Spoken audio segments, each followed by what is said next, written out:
यूं ना सोचो कि हमसे ना हो पाएगा, ये सोचो कि हमारे सिवा कौन कर पाएगा।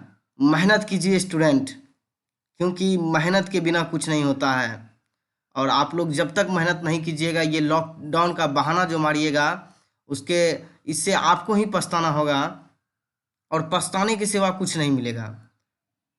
आप लोग ये कभी नहीं जान रहे हैं कि लॉकडाउन कब खत्म होने वाली है, कैसे पढ़ाई करें नहीं करें। तो हमसे पूछिए कि हम बताएंगे किस तरह से आपको पढ़ाई करना, कैसे मोटिवेट रहना है।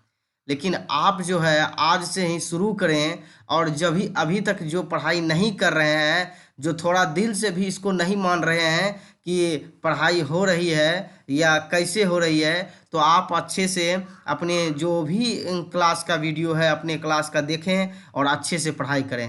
क्योंकि बिना मेहनत के आप आगे नहीं बढ़ सकते हैं। अपने आप को वैसा स्टूडेंट बनाइए, पूरे अपने आप को मेहनत में झोंक दीजिए और दिल से मेहनत कीजिए और आगे बढ़िए। Welcome to Gyandeep School. Dear student, today I am going to teach you subject mathematics for class 8. 8 class के लिए जो आज परसेंटेज का पार्ट 2 लेके आए हैं। पार्ट 1 में हम कुछ कुछ डिस्कस किए थे और उसमें होमवर्क दिए थे। उसका होमवर्क कोई स्टूडेंट अपने व्हाट्सएप ग्रुप में नहीं भेजा, क्योंकि हम जान रहे हैं कि आप लोग मेहनत करने वाले की कमी हो रही है आप लोग में। अब ऐसा लगता है कि जैसे लोग सीनियर क्लास में जाते हैं, 7 तक तो ठीक रहता है, जैसे ही 8 9 में जाने लगते हैं मेहनत कम करने लगते हैं। जबकि आपको यहीं से मेहनत ज़्यादा करना चाहिए, यहीं से आपको आगे बढ़ना चाहिए, लेकिन आप लोग यहीं पर कम मेहनत करते हैं। देखिए, जब तक क्लास चल रही है आपका, जो टीचर जो पढ़ा रहे हैं तब तक आप उनके साथ पढ़िए और मेहनत कीजिए। जैसे कि आज हम आपको मैथमेटिक्स पढ़ा रहे हैं, लेकिन मेरा नहीं है ये मैथमेटिक्स पढ़ाना, लेकिन अभी आपको पढ़ा रहे हैं। और ये उम्मीद रखिए कि हम आपको अच्छे से समझाएंगे, अच्छे से पढ़ाएंगे और आपको जो वर्क देंगे उसको करके अपने व्हाट्सएप ग्रुप पे डालिएगा। हम आप लोग से यही आशा कर सकते हैं, आप लोग भरोसा नहीं तोड़िएगा। चलिए स्टार्ट करते हैं।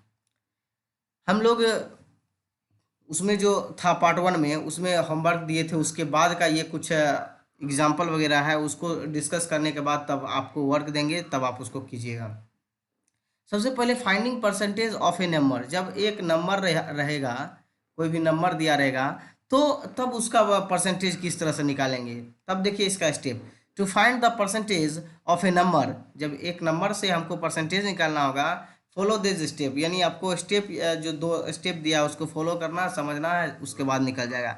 Late the number be x, मान लेते हैं कि वो नंबर एक्स है, and the desired percentage be p percent, यानी उसको हम लोग ये भी मान लेते हैं कि परसेंटेज पी परसेंटेज है।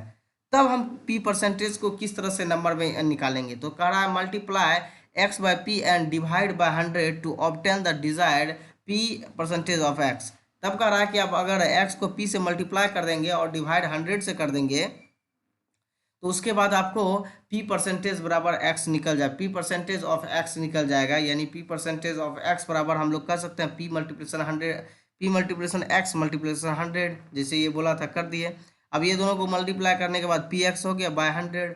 इसी तरीके से आपको कोई भी नंबर के साथ परसेंटेज निकालना है। आइए देखते हैं एग्जाम्पल किस तरह से दिया है, या फिर इसका कुछ और देख मतलब समझते हैं फॉर्मूला। जैसे इंक्रीज और डिक्रीज इन परसेंटेज, यानी इंक्रीज जब होगा, इंक्रीज मतलब बढ़ेगा और डिक्रीज मतलब घटेगा परसेंटेज में, तब उसका क्या शॉर्ट में फॉर्मूला है देख लेते हैं। इंक्रीज परसेंटेज, यानी कोई भी चीज़ को इंक्रीज होगा तब उसका परसेंटेज निकालने के लिए increase by original value multiplication 100 bracket बंद परसेंटेज। यानी कहने का मतलब है जो भी आपका बढ़ेगा, परसेंटेज जो बढ़ेगा, मान लीजिए कोई भी 10% बढ़ गया, कभी 15% बढ़ गया, तो आप उसको ऊपर में रखेंगे। उसके बाद जो आपका ओरिजिनल वैल्यू रहेगा नीचे में लिखेंगे, बाय में, बटे में। उसके बाद 100 से मल्टीप्लाई करके जो परसेंटेज रहेगा वो बाहर में रखेंगे। उसके बाद जो भी निकलेगा वो आंसर आ जाएगा परसेंटेज में। दूसरा, अगर डिक्रीज होगा, डिक्रीज परसेंटेज निकालने के लिए जो डिक्रीजिंग नंबर होगा, डिक्रीज, उसको ऊपर में लिखेंगे, बाय ओरिजिनल वैल्यू लिखेंगे, मल्टीप्लिकेशन 100, हम ब्रैकेट 1, उसके बाद परसेंटेज का symbol.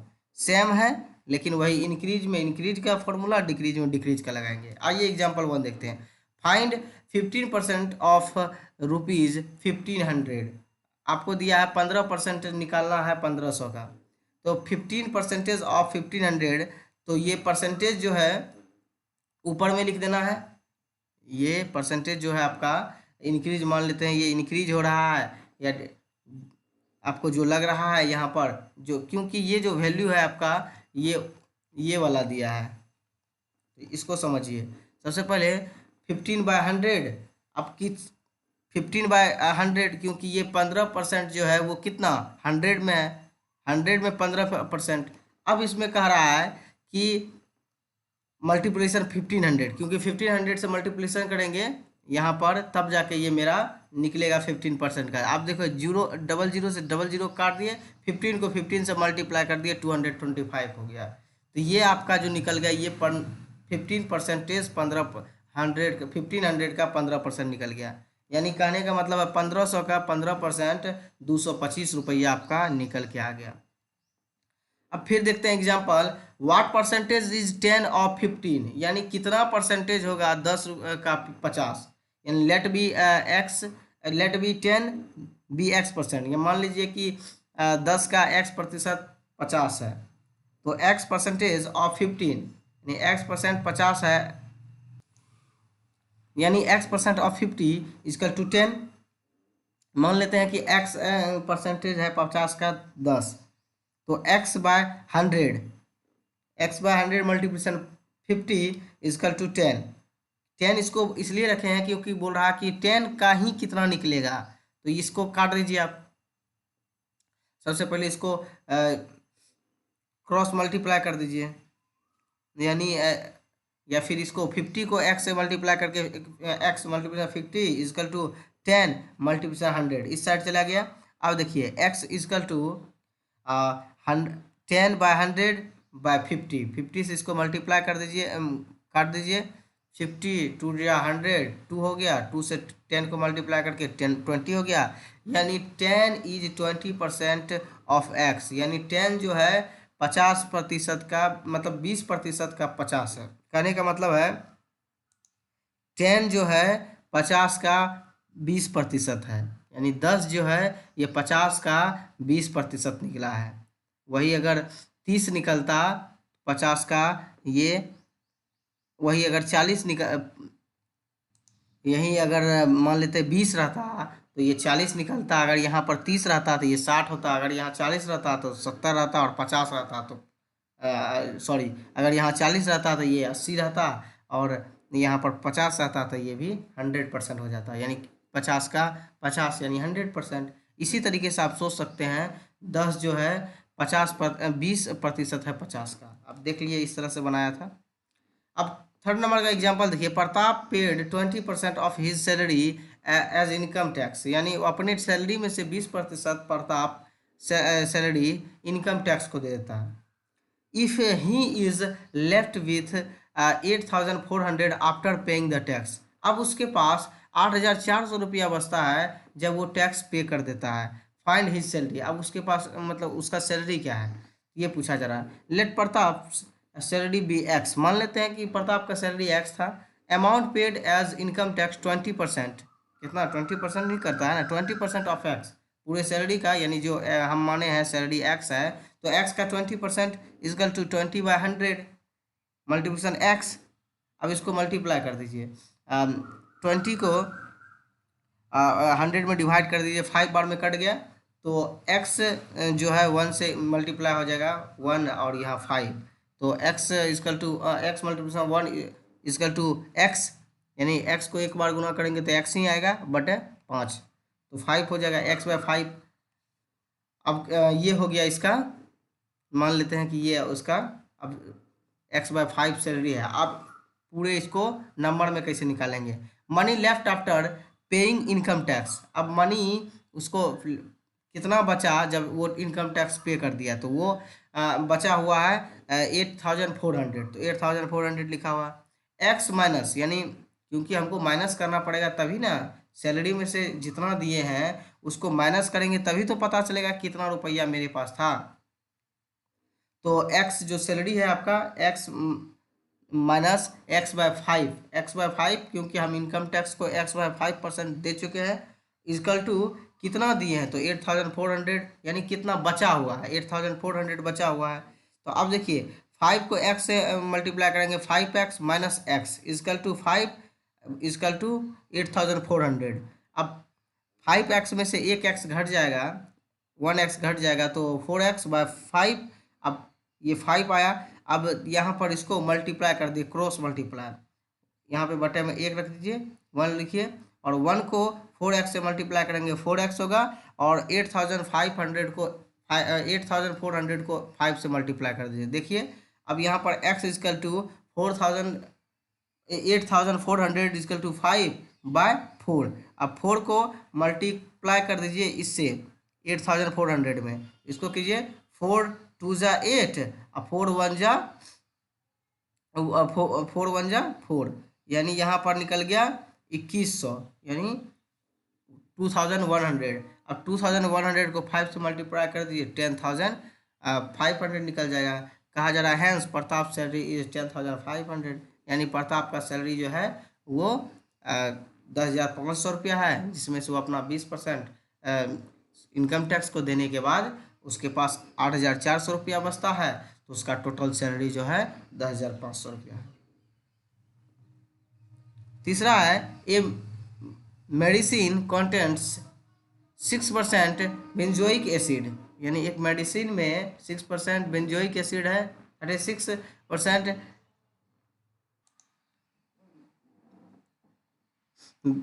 Benzoic acid 6%, a medicine content 6% benzoic acid और 36% salicylic acid, salicylic acid and the rest menthol, और जो बाकी बचा हुआ मेंथॉल। अब कह रहा find the value of each in 500 ml medicine. अब पूछा जा रहा है कि 500 ml, यानी फाइंड द वैल्यू पूछा जा रहा है, वॉल्यूम पूछा जा रहा है, find the volume of each 500 ml medicine, यानी कितना 500 मेडिसिन मतलब उसमें आ सकता है। सबसे पहली बात उसमें जो बन सकता है, आ सकता है, ये निकालना है। सबसे पहले यहाँ जितना भी परसेंटेज है जो भी मेडिसिन में बनाने में, तो 100% लगा होगा। इधर मान लीजिए कि 36 हो गया, इधर 6 हो गया, तो हो गया 42। बाकी जो रेस्ट बचा हुआ है और भी कुछ होना चाहिए, तो वही आपको रेस्ट मेंथॉल है, मेंथॉल पूरे। अब यहाँ दोनों मिला के 42 हुआ है, तो बाकी जो बचा हुआ है 48 वो मेंथॉल होगा। अब कह रहा कि ये पूरा वॉल्यूम निकालने के लिए 500 ml मेडिसिन का, तो समझिए कि इसका क्वांटिटी कितना होना चाहिए। तो total quantity of medicine 500 ml, यानी टोटल जो बनाया जा रहा है वो 500 ml का ही आ रहा है, बोतल या जो भी डब्बा हो। अब कह रहा है amount of benzoic acid 6% of 500 ml equal to 6/100। Percentage का मतलब तो 100 होता है ना, तो 6/100 बाय 500। तो अब इसको काट दीजिए, 00 से 00 खत्म, 5 × 6 इजकल टू 30 ml हो गया, यानी 500 ml में 6% का जो बनेगा वो 30 ml बनेगा, इतना 30 ml का ही दवाई बनेगा। अब देखिए amount of salicylic acid 36% of 500 ml, यानी 36% जो होगा 500 ml में कितना आएगा, तो 36/100 मल्टीप्लिकेशन 500, 00 से 00 काट दीजिए, 35 को 5 से मल्टीप्लाई करके 180 ml बनेगा। तो आगे कर रहा है अमाउंट ऑफ मेंथॉल, चूंकि रेस्ट तो मेंथॉल ही बचा हुआ है ना, तो 30 + 180 को दोनों को प्लस कर दीजिए, जो बचा होगा, और जो पूरा 500 ml में माइनस कर दीजिए, जो बचा होगा वो आपका मेंथॉल आ जाएगा। तो 500 पूरा है, उसमें से 30 + 180 जो आपका बेंजोइक एसिड और सैलिसिलिक एसिड है उसको प्लस करके 210 को 500 में मल्टीप्लाई कर दीजिए, तो 290 ml जो बचा हुआ है वो मेंथॉल का है। आप समझ गए होंगे। 5 नंबर का क्वेश्चन है, एग्जाम्पल है, out of her total income Poonam spends 25% on house rent and 60% of the rest on house hold expenses, यानी पूनम जो है अपने पूरे घर में यानी एक्सपेंड करती है टोटल इनकम का, जो है 25% रेंट देती है और 60% हाउस होल्ड सामान में अपना एक्सपेंस करती है। If she saves 2100 what is the her total income, यदि वो अपना 2100 रुपया बचत करती है, तो वो पूछा जा रहा है कि उसका टोटल इनकम क्या है। तो let Poonam's total income be 100, मान लेते हैं कि उनका जो इनकम था वो 100 था, ठीक है। Money spend on house rent, यानी वो अपने घर में खर्च जो करता है 25% करता है, तो कितना का, 100 का, क्योंकि जानते हैं कि 100 वो अपना क्या रखे हैं, पूरा टोटल इनकम रखे हैं। आप मान लेते हैं एक्स है तो एक्स रखते, अगर 100 रखें तो और आसानी हो जाएगी। तो अब कह रहा है money spend on house rent 25% of 100, यानी 100 में 25% वो अपना एक्सपेंड करती है, तो इसका मतलब वो 25 रुपया एक्सपेंड करती होगी।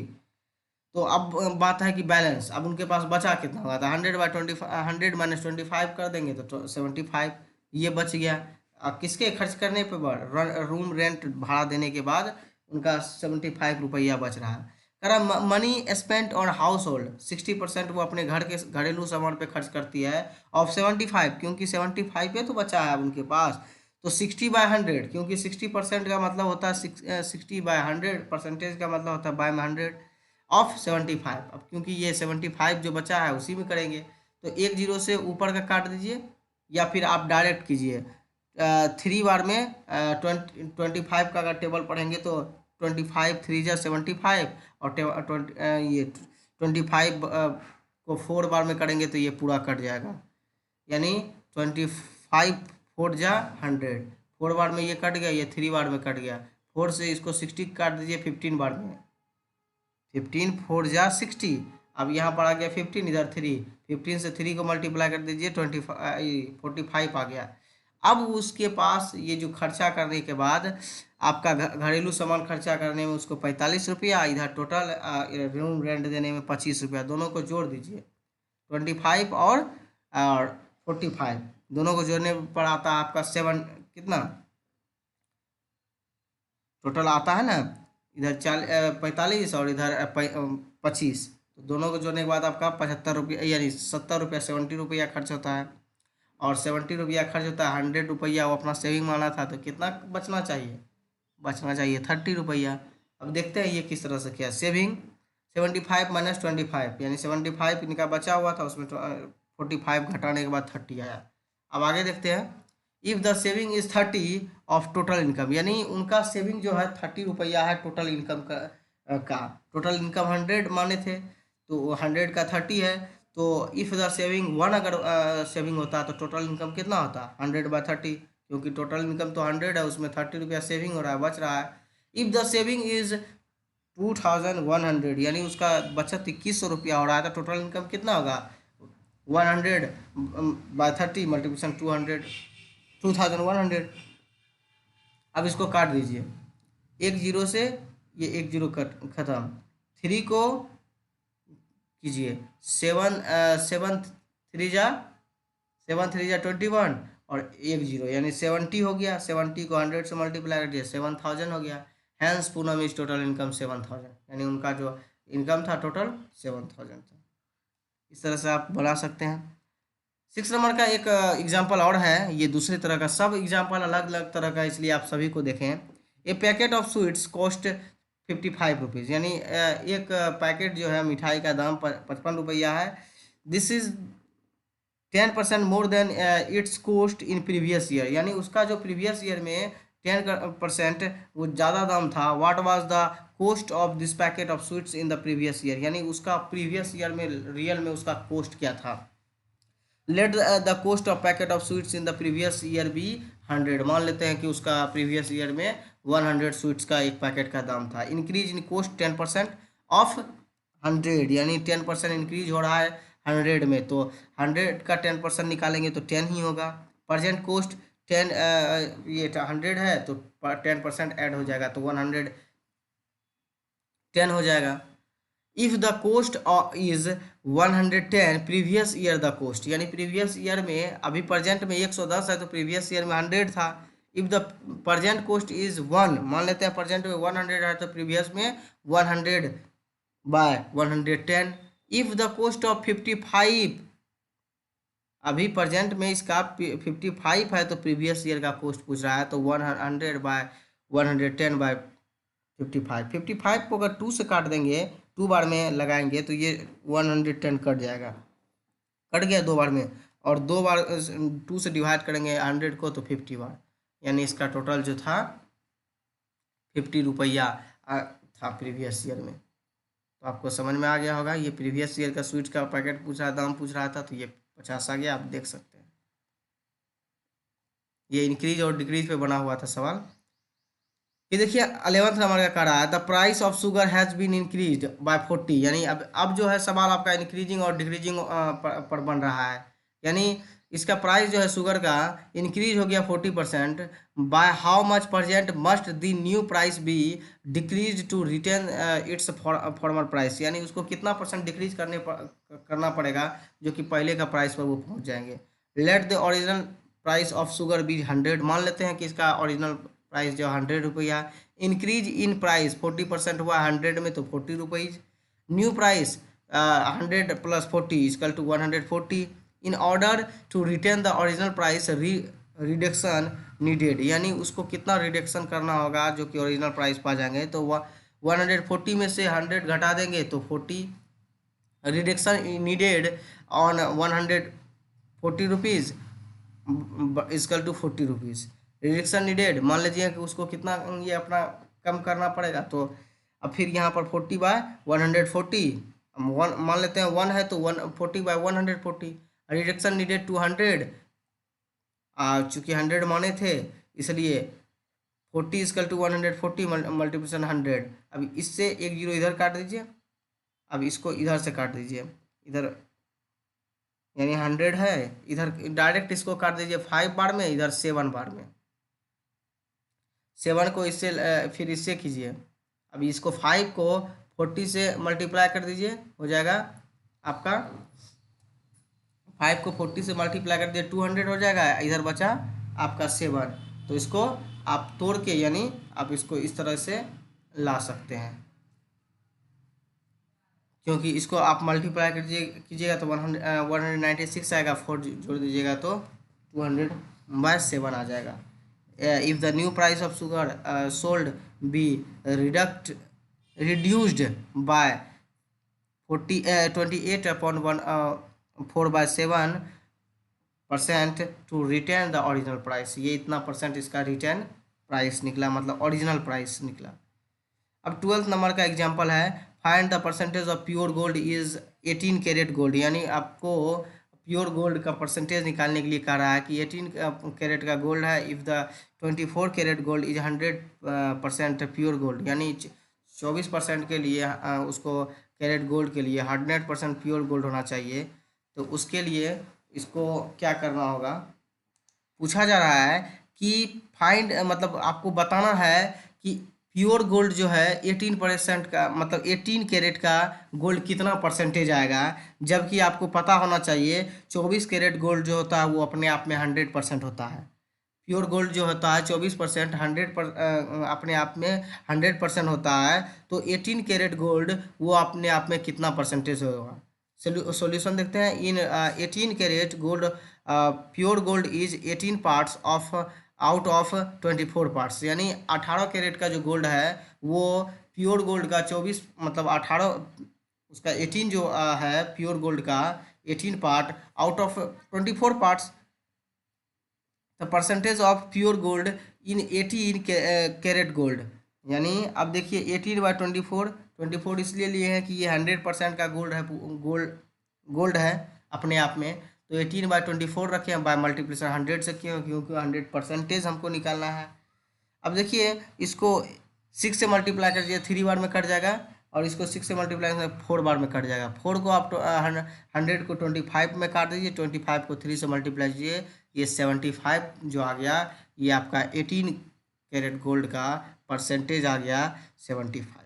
ठीक है, चलिए अब टुडेज़ वर्क फॉर यू में आपको यहाँ पर कुछ क्वेश्चन दिए हैं, आपको इसको करना है। आप इसको अच्छे से स्क्रीनशॉट ले लीजिए, और ये 11.2 जो आपका ये है, जितना भी एग्जाम्पल बना है ये सारा क्वेश्चन इस पर ही बन जाएगा, और इससे प्रीवियस क्वेश्चन जो बताए थे उस पर भी बन जाएगा। आप यहाँ पर आपको जो क्वेश्चन दिया गया 11 क्वेश्चन दिया है, आई होप आप इसको अच्छे से बना के अपने व्हाट्सएप ग्रुप पे डालेंगे। आप इसका स्क्रीनशॉट ले लीजिए पॉज करके वीडियो को, उसके बाद आप इसको बनाने की कोशिश करें। ठीक है, मिलते हैं नेक्स्ट वीडियो में, तब तक के लिए आप अच्छे से इसको बना के अपने व्हाट्सएप ग्रुप पे अपना नाम लिख के ज़रूर भेजें, ताकि और टीचर आपको फीडबैक दे सकें। Thank you, thank you, thank you, thank you all of you.